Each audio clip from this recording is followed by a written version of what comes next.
And by way of introduction, I'd like to say a few words about the class that today's presentation stemmed from, and show you a few images from today's paper, from La Repubblica, this Italian paper. Now, if you think about cooking, it is one of the most ephemeral of forms of expression, right, of human expression. Often it will take you days to make something, a roast, a stew, a soup, and so on. And if you've done your work right, it will be gone in minutes. Right? That's the whole spirit of the idea. Yet the customs, the practices, the techniques, the rituals, all the material and cultural apparatus that surrounds food, kitchen, and the preparation of food for human consumption is surprisingly stable across centuries. Food possesses a permanence, a resilience that is indeed remarkable. As for why this is the case, you've just to think about your own childhood. And we all have this one dish or this one preparation that to us means safety, home, happiness, and so on. At the same time, however, food changes over centuries. We don't eat garum the way the Romans did, and probably that's a good thing. That's a fish-based sauce, rotten fish, and so on. You don't want to eat that. Or maybe you do.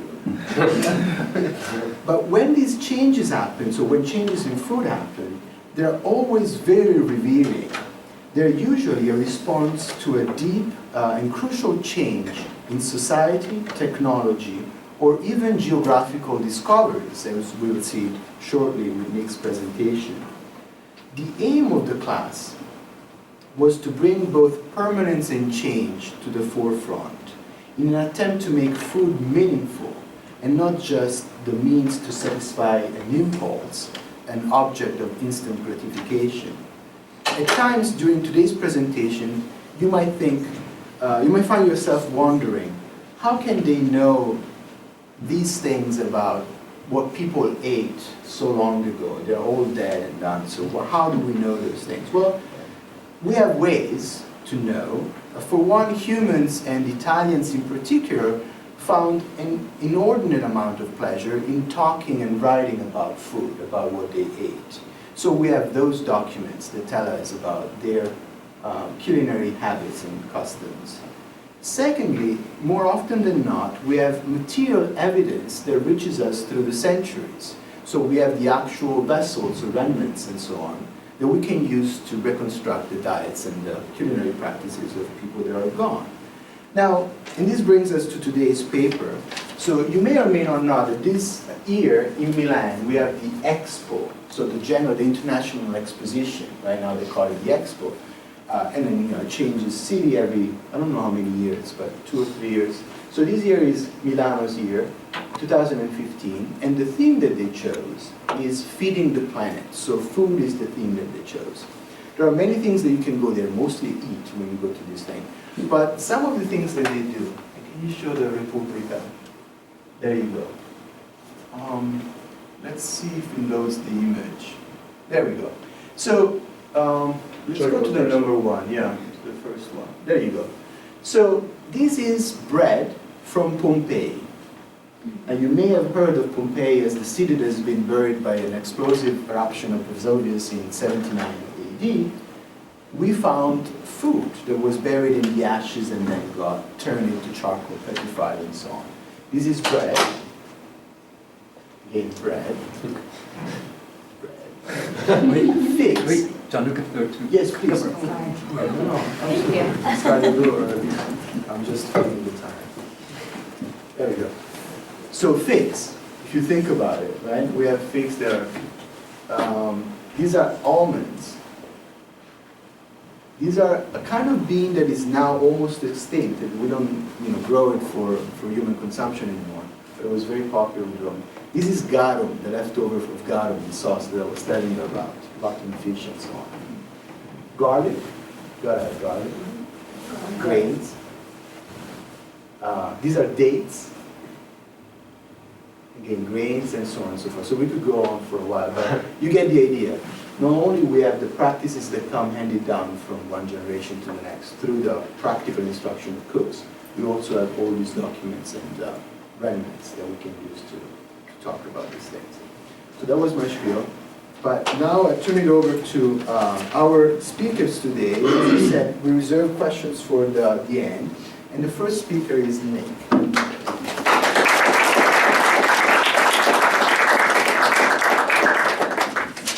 How's it going, guys? I'm going to be talking today about tomato sauce, which is, in our class, we talked a lot about different original or authentic Italian foods. The one thing that we never cooked was tomato sauce. And Gianluca made a good point. When you think about food, you think about something from your childhood. And this was kind of that thing for me. So I was curious as to where it came from, why I think of it as like an original Italian recipe, and if that's really true.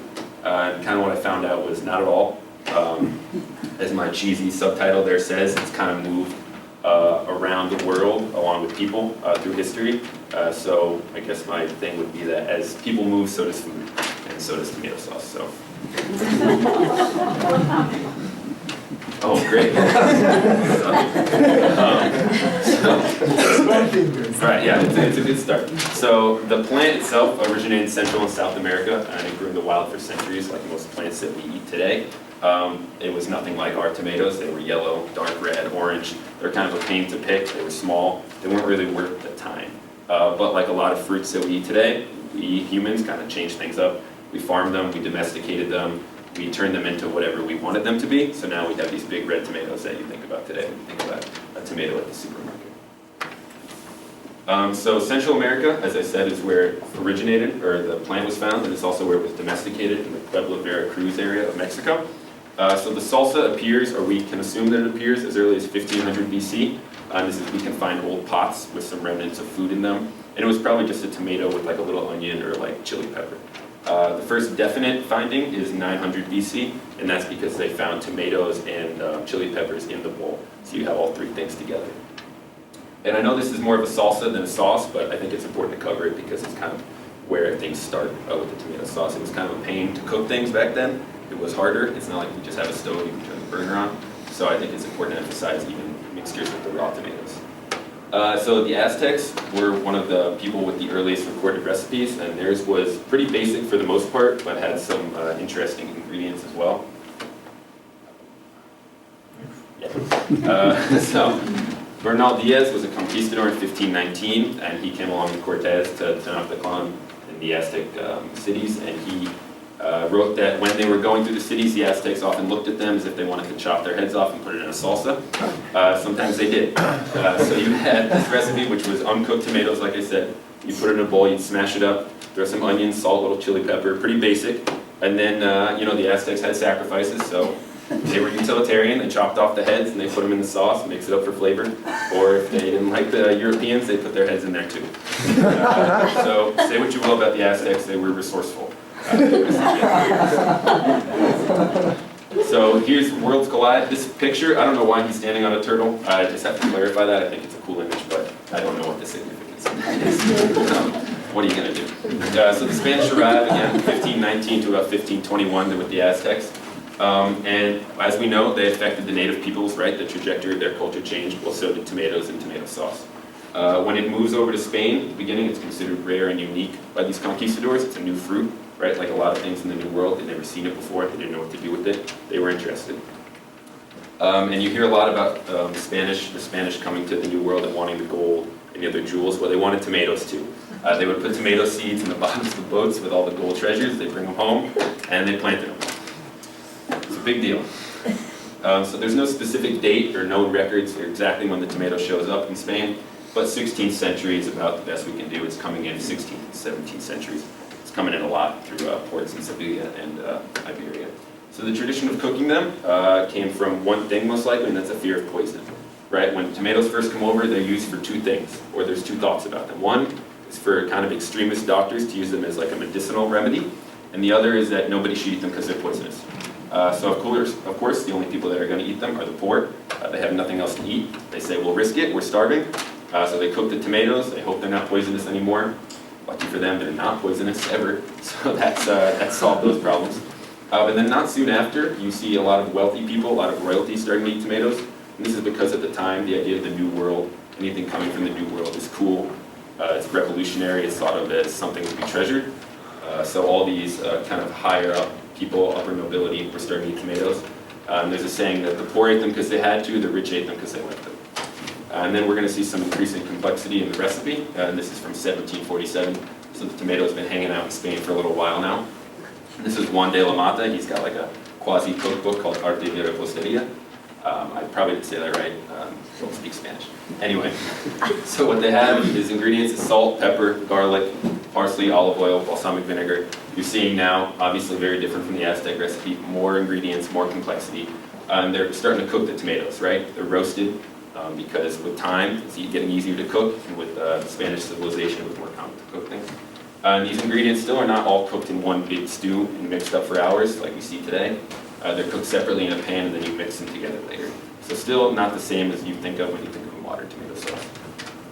And then Spain ruled Naples, which is part of southern Italy, in the 16th century. So of course, naturally, Spanish rule is going to bring with it Spanish customs. There was a similar culture to Spain in Italy, so its entrance there was kind of imminent. The fruit that thrived in southern Italy's climate and terrain, and it was kind of a perfect match for the country of Italy. At the time, there was a huge population boom in southern Italy. They needed food to help feed all these people. The tomato was the perfect answer. It was easy to farm, it was easy to grow, people didn't hate how it tasted, so it worked out well.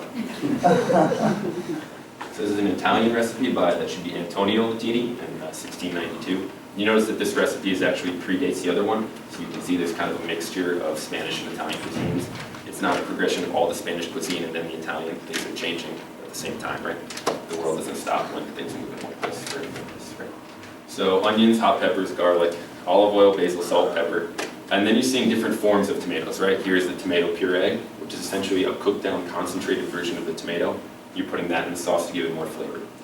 And what they were doing also, or what Latini did, was he cooked the onions first. And as we saw in our class with John Luca, pretty much every Italian sauce, you cook some onions, you throw in some olive oil, you cook that for a while.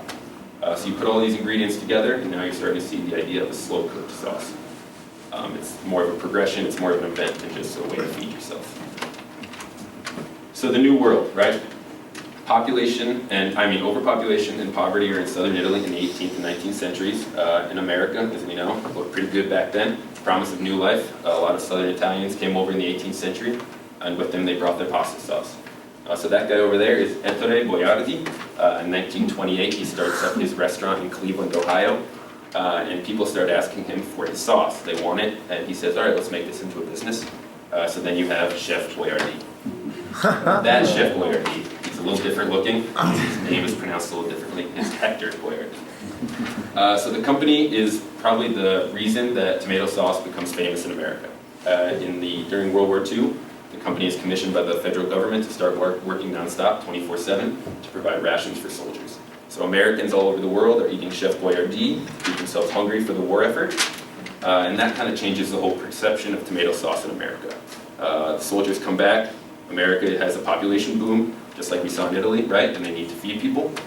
Chef Boyardee is bought up by a bigger conglomerate, and it's turned into a massive production, a huge scale, so that they can feed all these mouths. And this is an American gravy, right? This is the kind of sauce you see in The Godfather and Goodfellas. This idea of a Sunday meal. There was a lot of culture behind this, getting back to your Italian roots. It was a whole day affair. Onions, garlic, basil, crushed tomatoes, and tomato paste, right? Two different varieties of tomato, two different forms, I should say. And the meat. The meat is the big deal here. Until this point, we don't see meat as a huge emphasis with tomato sauce. It's something you might throw in on a special occasion. But in this American gravy, you put in meatballs. That was a big part of it, and the meat broth. And you cooked it 3 or 4 hours. It was a whole day affair, as I said. So present day, it's still an important part of Italian-American culture. You see it in restaurants. You see it, like I said, on the dinner table on Sundays. That's what my family still does. But it's no longer the cultural superstar it was for a short period of time. And you can ask why that is, and the answer is for a lot of the same reasons. Other trends in food, fashion ideas come up and then kind of disappear. There's a lot of marketing, there's a lot of production. They took advantage of this idea of the sauce, this Italian phenomenon, and then we kind of get sick of it. We've had enough tomato sauce. That's why you don't see Chef Boyardee the way you used to in ads or commercials. It's kind of become a cultural niche again, a little bit way.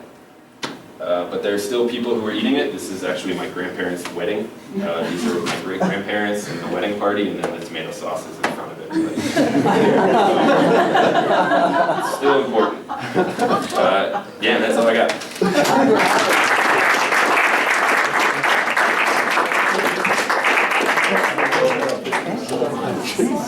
It's like wedding party. Tomato sauce.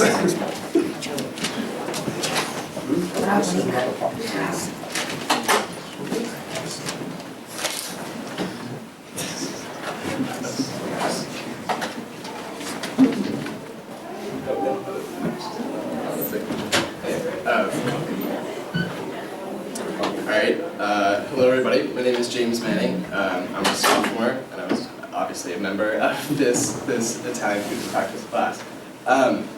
The dish I chose to focus on for my research was spaghetti alla carbonara, which I'm sure you've all heard of, had, or are at least familiar with.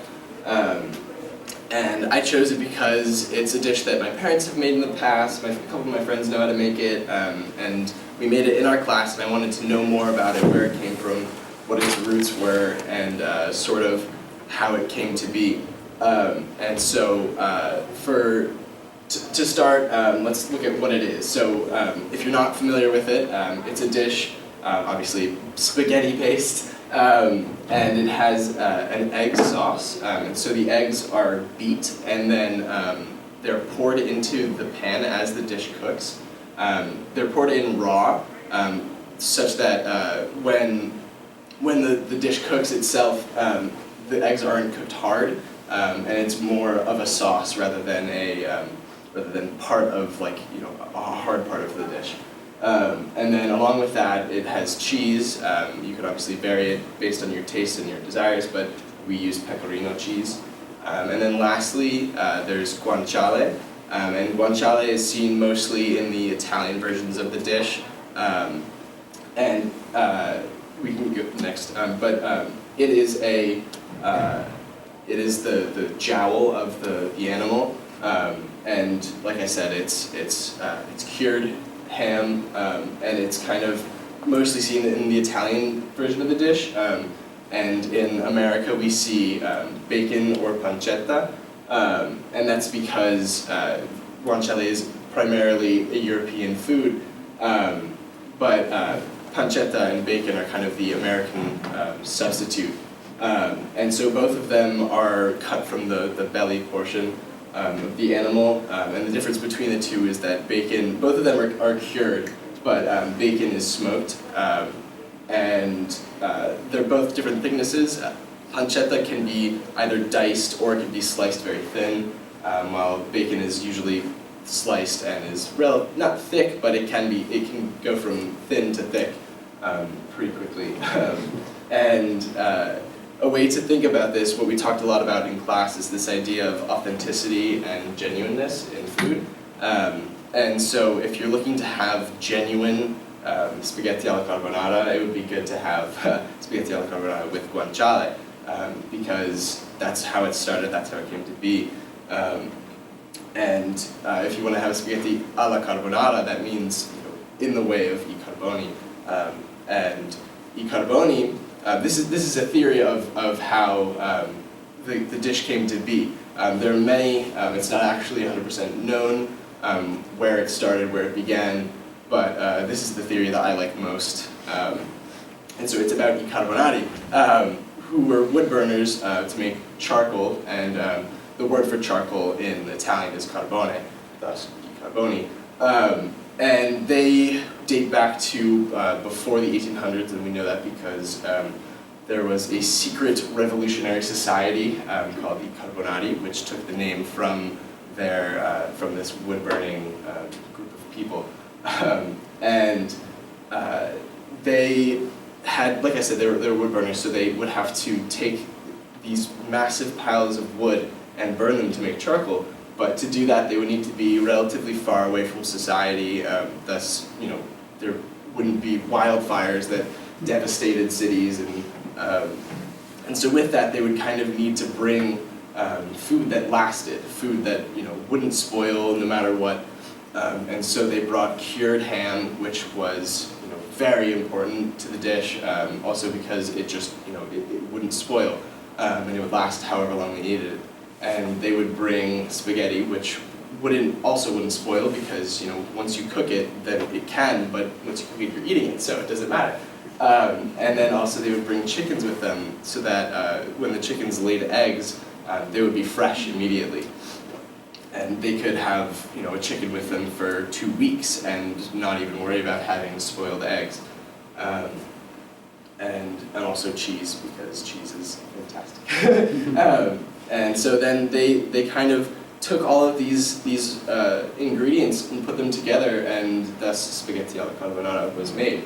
And then another theory that we have is the theory of the war kind of popularizing and also kind of inventing it.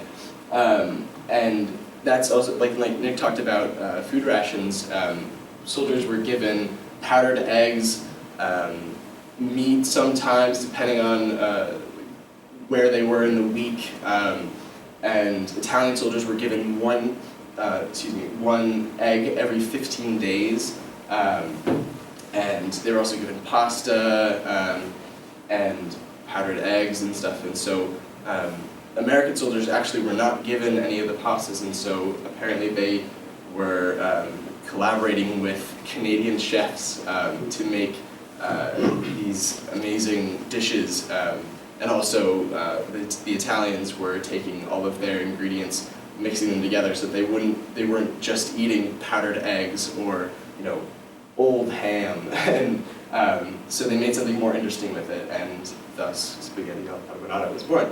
One way or another, it was made in either this way, the fai carbonari, or another one, less popular theory. But like I said, I like carbonari most.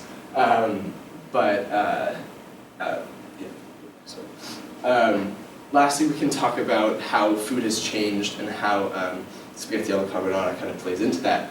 And so technology has played obviously a big role in everyone's lives, and you know, when you say the word technology, people think like, oh, iPhones, Xboxes, cars, stuff like that. But you know, another way to think about it is like refrigerators. You know, it's something that's so basic in our lives, but it has such a huge impact because it allows us to have so much more food than we would think. Because without it, we would have to be going to the store every single day. And so in the late 1800s, when it was created, before then, everyone had to go to the store almost every day to buy food, and that was a daily thing that kind of took a lot of time out of a schedule, because food would spoil. And after 1 or 2 days of having a loaf of bread or something like that, it was just gone, and there was no way to really keep it. And so the invention of the refrigerator allowed for a lot more variety in food and ability to cook and create new things. And what I found interesting about this is that the refrigerator in America is actually kind of pivotal to having spaghetti alla carbonara in America, because the USD regulations on eggs require them to remove the cuticle when it's being processed, and because of that, salmonella can grow much quicker in it, and so in Europe they actually don't have to refrigerate their eggs at all, because there are no regulations like that on the eggs. And so in America, without the refrigerator to stop the growth of salmonella or other bacteria, we would have very limited ability to make dishes like this or other dishes that incorporate eggs or refrigerated foods in general. And so I found that really interesting. And bringing it back to our class, we have Il Nostro Paolo, who was cooking onions the way that Nick explained.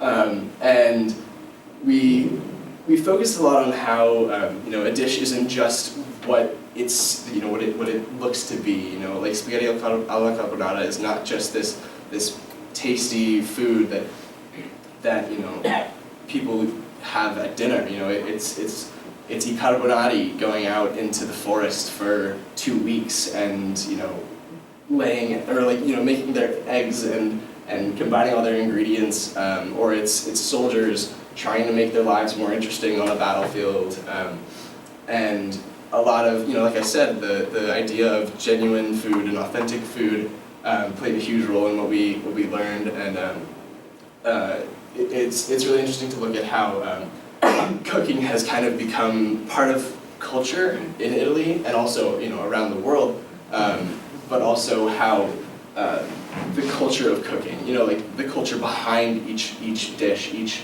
meal, and so the history of like i carbonari or the war, and even just the idea of refrigeration, how refrigeration has become such a part of our culture, and how everything, all of this ties into you know, our education and what we've learned in this class, including all of the dishes we made.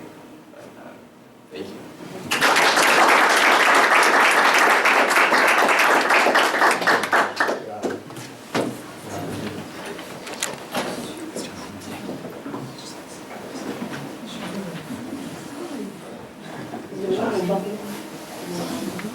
I'm salivating.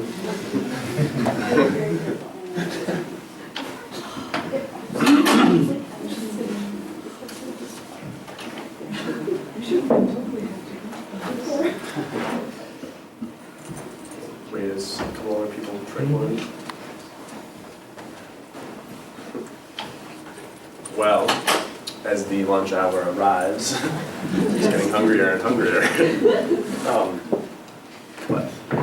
So, good evening, or good afternoon, everybody. As you know, my name is Paul Wimberg, and I'll be talking to you about saltimbocca alla romana today. And when I was a kid, what saltimbocca alla romana was to me was a layer of chicken, a layer of sage, and a layer, then you'd wrap prosciutto around the chicken and the sage, and you'd cook it on a pot, or on the stove in a pot, with wine to you know, give it that little pizzazz, which I didn't know what wine did to food until I took this class. But and then, so this was the dish. It was very, you know, when my family was trying to cook something special, we would all trace back to our Italian roots, and this was the dish that we would make. And then when I was abroad with my friends in Italy, when we were feeling tired of pasta and meat sauce, which we had every day, we would make that. And when I was in Italy, I went to a restaurant. This was the veal saltimbocca that I was presented with. I saw veal on the restaurant, on the menu, and I was like, oh, this is awesome, veal, classy food, I should get it. Which is justified, as Massimo Montanari writes on Italian cuisine, that veal was always a food of the elites. But I was so surprised when this weird roll was laid down in front of me. So here arrived a problem to me. What was saltimbocca? Was it this veal saltimbocca from this restaurant, or was it the chicken saltimbocca that I had known, you know, my whole life, and that had so much significance to me, and which was genuine, which was authentic? Well, I started researching, and it turns out that these are just two of the many varieties of saltimbocca that has been in the Western cuisine throughout the ages. And before I go any further, what saltimbocca means is jump in my mouth, so it's like veal jump in my mouth, which I thought was kind of cool. So we start tracing this dish from Maestro Martino, who was the first chef, the first modern day chef to write a cookbook in the European, in Europe, in modern day Europe, and he wrote Il Liber di Arte Culinaria, which he wrote in 1465. And this is the first place where I found a recipe that resembled veal saltimbocca. So what it was a roll. It was rolls with veal and other good meat is what he called it. But you take veal and you tenderize it. He says beat it with a knife, but you can beat it with anything to flatten it out. You put fennel and parsley, roll it up. Oh, and sprinkle. You get lard and you have to render the lard, and then you, as a liquid, and you would sort of like paint it onto it and roll it up. Just throw it on a spit, cook it over a fire pit. No rhyme intended. And so this is the first veal saltimbocca that we see on the European continent in a recipe book. And then as we proceed 100 years into the future, we arrive at Bartolomeo Scroffi, who is one of the most, if not the most, famous chef of the Renaissance period. And his recipe was filet, veal, Roman style. And he, as a chef, would, what he was most known for is taking recipes from past chefs, but adding his own inventive sort of twist to the recipes. So with Bartolomeo Scroffi, we see the first transition from a roll to a flat saltimbocca. And he took, again, veal, sage, and prosciutto, and well, sage and prosciutto, of course, were his unique additions of the ingredients. And veal, salt and both, veal, sage, prosciutto on a spit, flat over an open fire. And then we go to Vincenzo Corrado, which is where the dish really starts to resemble the chicken saltimbocca that I had cooked my whole life with my family. He cooked in the end of the 18th century, which was, we saw an emerging bourgeoisie class, and the cooking was no longer reserved for feudal estates with huge fire pits in a whole room dedicated to feudal feasts, but cooking took place in the home of this, in the homes of families. So we see the use of the stove. Vincenzo Corrado Cuoco Galante, the gallon cook, cooked saltimbocca on the stove in a pan, much like I did. Again, a lot of the same ingredients, but a very different way of cooking it. And then this brings us to the last stage in the journey of saltimbocca alla Romana, to Pellegrino Artusi, who was sort of like the Dante of Italian cooking. He, and I mean, look at that facial hair, you can't really beat that. I would cook anything that he told me to. So he sort of took a synthesis of all the Italian food that was particular to regions to make an Italian cuisine called la scienza in cucina e l'arte di mangiare bene. And similar to me, he was struck by saltimbocca alla Romana that he had at a restaurant in Rome. It was called La Trattoria Le Venete. And he says that I had this meal at a restaurant, and therefore I can describe it with precision. So obviously it really made an impression on him.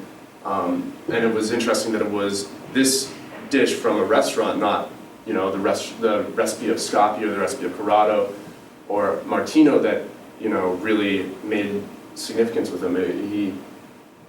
He was struck by this wonderful dish. So it was very different. It's like how I cooked saltimbocca with chicken, but with veal instead. So what can we take away from this? What I've learned through my journey with saltimbocca alla Romana, that there is no set recipe that you can draw authenticity from. It's dishes change over time, whether it be cook's original inventiveness, like we see with Scapi, availability of technology, which we see with Corrado, or the availability of ingredients, which we see with all these to some extent. Today it's impossible to find lard. When I tried to cook saltimbocca alla Romana, I went to Whole Foods and asked them for lard, and I had to go to the butcher to get frozen duck lard that he was keeping in a refrigerator in the back. So that's why prosciutto is so used, because it's much easier to get than lard today.